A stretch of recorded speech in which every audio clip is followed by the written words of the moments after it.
Дараагийн мэдээг танилцуулъя.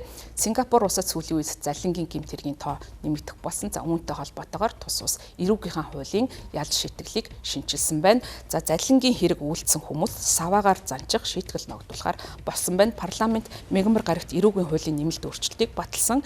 За энэ нэмэлт өөрчлөлтийн дагуу залилагчид синдикат бүлгийн гишүүд гэмт хэргийнхаа хүнд хөнгөнөөс хамааран 6-аас 24 удаа саваагаар занчих шийтгэлд одоо авах боломжтой болсон юм байна. За мөн энэхүү одоо залингийн хэрэгт тусалж SIM карт, банкны данс нээж өгөх зэргээр залингийн үйл ажиллагаанд дэмжлэг үзүүлсэн хүмүүст 12 удаа саваагаар жанчих шийтгэл ногдуулахаар болсон байна. Сингапурын засгийн газар залингийн гэмт хэргийг тус улсын хувьд хамгийн түгээмэл үлдэгддэг гэмт хэрэг тооцогддог. За нийт гэмт хэргийн 60%-ийг энэхүү одоо залингийн гэмт хэрэг эзэлдэг учраас энэ одоо хэрэгтэй тэмцэх зорилгоор энэ арга хэмжээг авахар болсон байна. Сингапур улсын засгийн газар залингийн гэмт хэргийг тус улсад хамгийн түгээмэл үлдэгддэг гэмт хэрэгт тооцож байгаа. Нийт гэмт хэргийн 60 гаруй хувийг энэ гэмт хэрэг одоо эзэлж байгаа учраас энэхүү гэмт хэрэгтэй тэмцэх зорилгоор энэхүү арга хэмжээг авсан байна. За эрх баригчдын мэдээлж байгаагаар Сингапур улсад 2024 онд 51 мянга гаруй залингийн гэмт хэрэг гарч 840 сая ам.долларын хохирлыг иргэдэд учруулсан байна. За хохирлын хэмжээ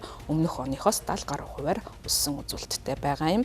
Залингийн хэрэгт саваагаар занчих шийтгэл ногдуулж байгаа ч гэсэн бусад бас гэмт хэрэгт энэхүү шийтгэлийг ногдуулсан хэвээр байгаа юм байна. За нөхцөл байдлыг харгалзан саваагаар занчих шийтгэл ногдуулах 96, заавал саваагаар занчих шийтгэл ногдуулах 65 гэмт хэрэг эрүүгийн хуульд заагдсан байдгийн байна. Саваагаар занчих ял ноноодог бусад гэмт хэргийн тоонд хүчингийн гэмт хэрэг, хар тамхи, хууль бусаар мөнгө зээлдүүлэх зэрэг гэмт хэрэгүүд хамаарч байгаа юм байна. За мөн төмөр замын хуулийн дагуу багаан хааж зорчигчтой аюулгүй байдалд занал хийсэн зэрэг хэрэгт одоо 8 гэмт хэрэгт саваагаар жанчих шийтгэлийг өмнө нь оногдуулдаг байсан бол энэ шийтгэлийг халах шийдвэрийг мөн одоо эрүүгийн хуульд орсон нэмэлт өөрчлөлтөөр гаргасан байна. За саваагаар жанчих шийтгэлийг зөвхөн 50-аас доош насны эрэгтэй гэмт хэрэгтэнд ногдуулдаг юм байна. За саваагаар жанчих шийтгэл нь анх 19-р зуунд Их Британи Сингапурыг колоничлж байх үед нэвтэрсэн юм байна. За засгийн газрын зүгээс бол сүүлийн үед энэ одоо яаш шийтгэлийн хэрэглээг өргөжүүлж байгаа.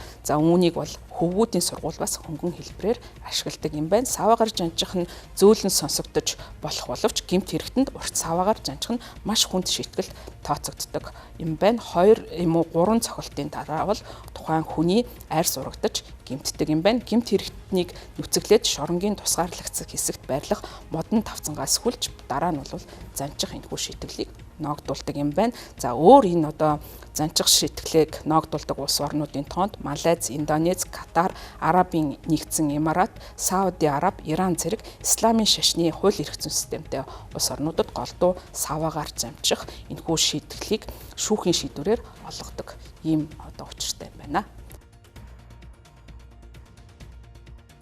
Баярлалаа та бүхэнд гадаад мэдээ танилцууллаа.